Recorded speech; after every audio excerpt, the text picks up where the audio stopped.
좋은 날입니다. 저는 오늘 진정한 의미의 중생이라는 제목으로 여러분과 함께 은혜를 나누고자 합니다. 본문 말씀은 요한복음 3장 1절로 5절입니다. 예수께서 대답하시되 진실로 진실로 내게 이르노니 사람이 물과 성령으로 나지 아니하면 하나님 나라에 들어갈 수 없느니라. 예수님 당시에 니고데모라는 유대인의 공회 관원 중 한 사람이 있었습니다. 어느 날 그는 사람들의 눈을 피하여 밤중에 몰래 예수님을 찾아왔습니다. 그리고 말하기를 랍비여 우리가 당신은 하나님께로서 오신 선생인 줄 아나이다라고 했습니다. 이때 예수님께서는 그를 주목하여 보시고 사람이 거듭나지 아니하면 하나님 나라를 볼 수 없느니라고 말씀하셨습니다. 니고데모는 예수님의 그 말씀을 이해할 수가 없었습니다. 그러나 오늘날 우리는 성령님이 도와주셔서 중생의 의미를 잘 알고 있습니다.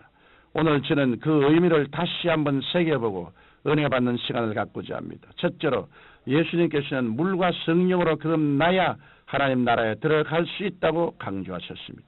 여기서 물은 세례를 말하고 성령은 우리 가운데 변화의 역사를 베푸시는 하나님의 영을 의미합니다.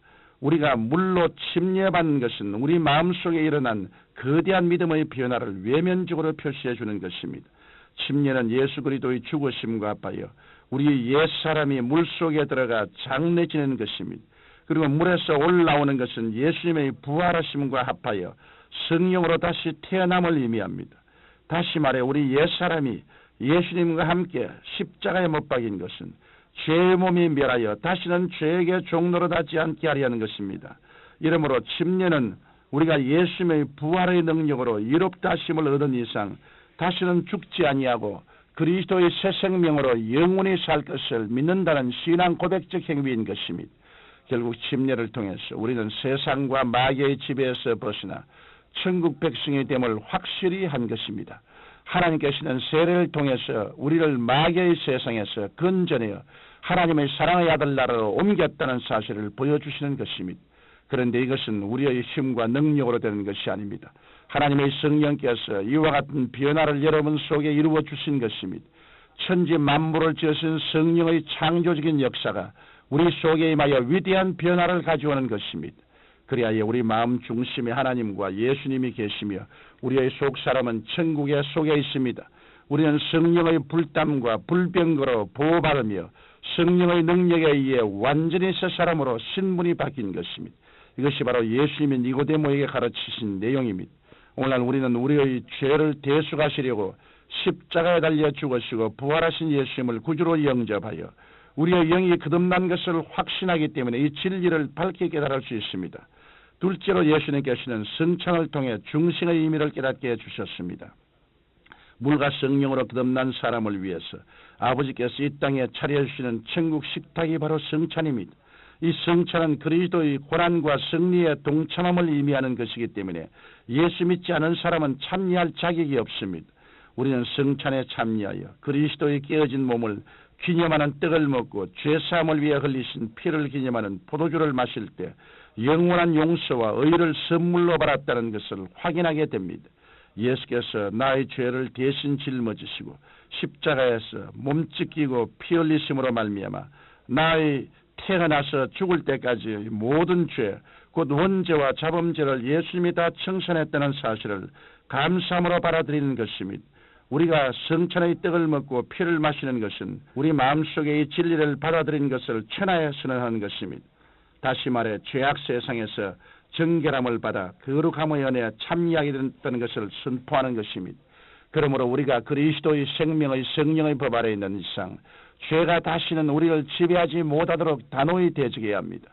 또한 성찬의 떡과 잔을 마시면 우리가 치료의 축복에 참여한다는 것을 고백하는 것입니다.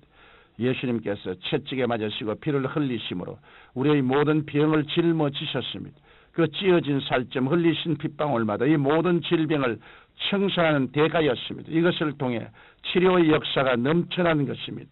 그리고 성찬의 떡과 잔을 먹고 마실 때 중생한 우리들은 하나님의 깊고 넓고 놀라운 축복의 연애에 참여하게 됩니다. 고린도후서 8장 9절 말씀을 보면 우리 주 예수 그리스도의 은혜를 너희가 알거니와 그가 부유하신 자로서 너희를 위하여 가난하게 되시면 그의 가난함을 인하여 너희로 부유케 하려 하심이라고 하셨습니다.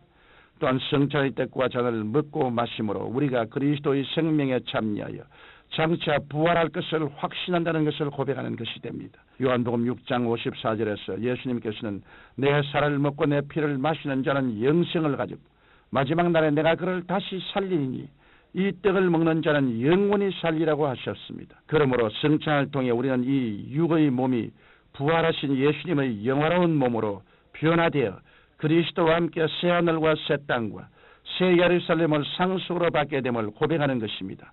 이것이 바로 중생의 결과이며 우리가 그리스도의 성찬에 참여하는 축복의 의미입니다. 셋째로 성경은 결혼한 부부의 비유를 들어 중생의 의미를 밝혀주고 있습니다. 성경 로마서 7장 1절로 3절은 우리가 중생하기 전에 육의 사람으로 살 때에는 율법을 남편으로 섬기고 사는 것을 비유되어 있습니다. 이 율법이라는 남편은 언제나 우리가 죄인인 것을 정죄하고 심판합니다. 우리의 죄의 근본은 마귀로부터 시작되었으며 마귀는 항상 우리를 도둑질하고 죽이고 멸망시키려고 합니다. 우리는 중생하기 전에는 죄 때문에 일생을 율법에 매여 고통하면서 탄식하며 살고 있었습니다. 그런데 여기에 놀라운 복음의 소식이 전파되었습니다. 예수 그리스도를 통해서 우리는 죄에 대하여 죽고 의에 대해서는 사는 새로운 피조물로 다시 태어나게 된 것입니다. 성경 로마서 7장 6절에 이제는 우리가 얽매였던 것에 대하여 죽었으므로 율법에서 벗어났으니 이러므로 우리가 영의 새로운 것으로 섬길 것이요 이문의 묵은 것으로 아니할지라고 말씀하셨습니다. 우리는 이제 예수님의 신부가 되었으므로 예수님 중심으로 예수님을 섬기며 살기만 하면 되는 것입니다. 우리의 신랑 되신 예수님은 우리를 위해 자기 생명을 내어주심으로 모든 저주에서 우리를 자유케 하셨습니다. 뿐만 아니라 성령님을 보내주셔서 우리 안에 있게 하시고 우리를 품어주시고 우리의 모든 필요를 넘치게 채워주시는 것입니다. 사랑하는 성도 여러분, 우리는 물과 성령으로 거듭나서 새롭게 되었으며 성찬을 통해서 새롭게 된 것을 확인했습니다.